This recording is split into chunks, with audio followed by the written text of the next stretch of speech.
Hello everyone, this is Ritu. उम्मीद करती हूँ कि आप सभी लोग अच्छे होंगे और स्वस्थ होंगे। काफ़ी टाइम से ऐसे एस्पिरेंट परेशान हैं जिन्होंने DSSB में जेल वार्डन, मैट्रन और असिस्टेंट सुपरिटेंडेंट का एग्जाम दिया था, क्योंकि करीबन 4-5 महीने हो चुके हैं उन्हें अपने एग्जाम का रिजल्ट का वेट करते करते, और अभी तक रिजल्ट की कोई अपडेट नहीं है। और देखिए, हर प्लेटफॉर्म पे काफ़ी टाइम से मेरे पास इस वीडियो के रिगार्डिंग बहुत सारे कॉमेंट आ रहे थे कि DSSB में हमारा जो रिजल्ट है वो हमें कब तक देखने को मिल सकता है, इसका रिजल्ट है वो क्यों डिले हो रहा है, इसका फिजिकल कब तक होगा। इस वीडियो के बाद आप लोगों की पूरी परेशानी खत्म हो जाएगी। आप लोगों का रिजल्ट आने की कब तक पूरी पूरी उम्मीद है, इसके बारे में बताऊंगी। साथ में उसके बाद आप लोगों को फिजिकल के लिए कितना टाइम मिलने वाला है, ये सब बताऊंगी। लेकिन उससे पहले हम लोग एक जेन्युइन फैक्ट पे बात कर लेते हैं। तो जिन्होंने चैनल को सब्सक्राइब नहीं किया हुआ है तो वो लोग सब्सक्राइब कर ले, क्योंकि हमारी यूट्यूब फैमिली बहुत जल्द 2 लाख लोगों की होने वाली है, जिस पर हमारी पूरी कोशिश रहेगी कि जरूरतमंद एस्पिरेंट को ज़्यादा से ज़्यादा उनको बुक प्रोवाइड करवाई जाए, वो भी फ्री ऑफ कॉस्ट। अब आ जाते हैं हम इसके जेन्युइन फैक्ट पे। तो देखिए, सबसे ज़्यादा जो एग्जाम का वेट कर रहा है उनमें से सबसे ज़्यादा जो लॉस हो रहा है कैंडिडेट का, तो वो वैसे कैंडिडेट हैं जिनका एग्जाम अच्छा हुआ था। साथ में इसमें वो कैंडिडेट भी इंक्लूड हैं जिनका एग्जाम एवरेज हुआ था, लेकिन उनको भरोसा है कि अगर उनका जो नॉर्मलाइजेशन स्कोर है वो अगर अच्छा हो जाता है तो उनका भी जो रिजल्ट है उसमें नाम देखने को मिल सकता है। देखिए, इसके रिजल्ट आने के बाद इसका एक स्टेप और बच जाता है जो भी बहुत ज़्यादा इंपॉर्टेंट है, और वो है फिजिकल।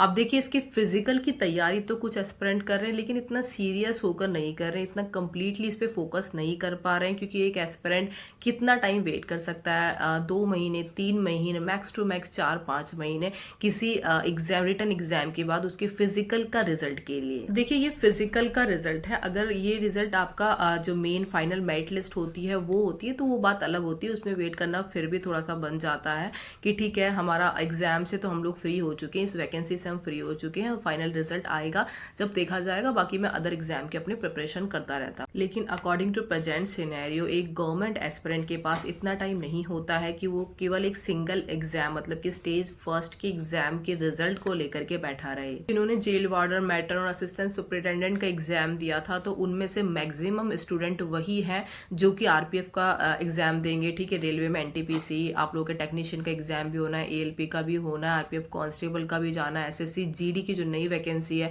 जिसका एग्जाम आप लोगों का जनवरी-फरवरी में होना है, तो उसका भी एग्जाम देने के लिए यही स्टूडेंट बैठेंगे। देखिए, DSSB में आप लोगों की वैकेंसी भी इतनी नहीं है कि आप लोगों का एक एवरेज कट ऑफ पर ही सिलेक्शन हो जाए। इसके बाद आप लोगों के सामने एक और सबसे बड़ी प्रॉब्लम है, वो है इसका फिजिकल, जो कि इतना आसान नहीं होता है कि इजीली आप लोगों ने 15-20 दिन इसकी प्रिपरेशन करी और फिजिकल निकल जाए। इसमें मेल के लिए रनिंग आप लोगों से 1600 मीटर 6 मिनट में मांगी, जो कि सेम आप लोगों की दिल्ली पुलिस कांस्टेबल में भी मांगी जाती है। और इसमें आप लोगों का हाई जंप 3.9 फीट है, वहीं लॉन्ग जंप आप लोगों का इसमें 13 फीट है। दूसरा, इसमें आप लोगों की हाइट में भी कोई रिलैक्सेशन नहीं है। 170 सेंटीमीटर मेल कैंडिडेट की मांग रखी है। अगर उसमें से थोड़ा सा 19-20 भी होता है तो आप लोग डायरेक्टली इसमें बाहर कर दिए जाओगे। वही मैट्रन की वैकेंसी जो कि फीमेल की है, तो उनका भी अच्छा खासा फिजिकल है, जो कि 800 मीटर रनिंग मांगी गई है, जो कि 4 मिनट के अंदर आप लोगों को करनी है। सर्दियों का टाइम रहने वाला है, तो उसमें आप लोगों का फिजिकल थोड़ा सा टफ तो माना ही जाता है। ठीक है, फिर आप लोगों का इसमें जो लॉन्ग जंप है, तो वो आप लोगों की इसमें लड़कियों से 9 फीट मांगी गई है, और हाई जंप आप लोगों से 3 फीट मांगा गया है। देखिए, कंप्लीटली आप लोग इस पर फोकस नहीं कर पा रहे हैं इसके फिजिकल पर, क्योंकि जिस तरीके से मैंने आप लोगों के कमेंट देखे हैं, पर्सनली मेल पर भी मुझे आ रहे थे और इंस्टाग्राम पे भी लोगों के ज्यादातर यही आ रहे थे, मैट्रन वालों के भी और आप लोगों के जेल वार्डर वालों के। सबसे बड़ा रीजन भी मैंने आप लोगों को बता दिया है, जो कि आप लोगों का अपकमिंग वैकेंसी है, क्योंकि इसमें नंबर ऑफ वैकेंसी आप लोगों की सबसे ज्यादा है, तो वहां पर आप लोगों के सिलेक्शन होने के चांसेस भी ज्यादा है as compare to your DSSB jail warder and matron exams. और अब बात कर लेते हैं कि आखिरकार आप लोगों का रिजल्ट अब कब आने की उम्मीद है। आप लोगों ने 2-3 दिन पहले ये DSSB की जो वैकेंसीज है उसके रिगार्डिंग ये नोटिस देखा होगा। इसमें अराउंड 20,000 मल्टीपल वैकेंसी के बारे में बात की गई है, साथ में डिटेल मांगी गई है आप लोगों की कंप्लीटेड वैकेंसी के बारे में, और वैकेंट वैकेंसी, पेंडिंग जो बड़ी वैकेंसी है वो, और आप लोगों की जो अपकमिंग DSSB के अंदर वैकेंसी आने वाली है, तो उन सबका ब्यौरा मांगा गया। तो इसमें नई वैकेंसी को तो अभी छोड़ दो, लेकिन इसमें विद इन अ वीक जो आप लोगों की पेंडिंग पड़ी वैकेंसी है, तो उनकी डिटेल आप लोगों की सबसे पहले जानी है। उनके अंदर वो वैकेंसी शामिल रहेगी जैसे जिसका किसी का फॉर्म फिल हो चुका है लेकिन एग्जाम अभी पेंडिंग पड़ा है, ठीक है, और किसी का एग्जाम हो चुका है तो उनका फिजिकल, मतलब कि सेकंड स्टेज आप लोगों का पेंडिंग पड़ा है, जिसके अंदर फिजिकल इंक्लूड हो जाएगा। ठीक है, किसी का टाइपिंग टेस्ट है वो, और जो टायर 2 है, तो इस तरीके की जो वैकेंसी है उनका ब्यौरा सबसे पहले जाना है विद इन। इसलिए अब इसके रिजल्ट डिक्लेयर होने में ज्यादा टाइम नहीं बचा है, जितना डिले होना होना था वो हो चुका है, क्योंकि ऑलरेडी आप लोगों का जो रिजल्ट है वो 15 अक्टूबर से पहले आना था। वो डिले भी इसलिए हुआ था क्योंकि गवर्नमेंट का मैक्सिमम जो फोकस था तो वो इसके ऊपर था कि हम ज़्यादा से ज़्यादा पहले वैकेंसी निकाल दें, ताकि जो एलिजिबल कैंडिडेट है तो वो इसमें अप्लाई कर पाए। इसीलिए थोड़ा सा आप लोगों का रिजल्ट है वो पेंडिंग पर चला गया था, लेकिन अब ज़्यादा डिले नहीं होगा। वैसे तो उम्मीद है कि आप लोगों का रिजल्ट कभी भी आप लोग अपलोड कर सकते हैं, क्योंकि अब ये तो है नहीं कि आप लोगों के रिजल्ट में कोई करेक्शन होना या फिर रिव्यू हो रहा है। आप लोगों का जो रिजल्ट है वो कंप्लीटली बन के तैयार पहले ही हो चुका था। इसके अप्रॉक्स रिजल्ट की डेट की बात करें तो या तो ये लोग 30 तारीख को दे देंगे, 30 नवंबर को, अदरवाइज आप लोगों का 7 दिसंबर से पहले पहले आप लोगों का रिजल्ट डिक्लेयर हो जाएगा।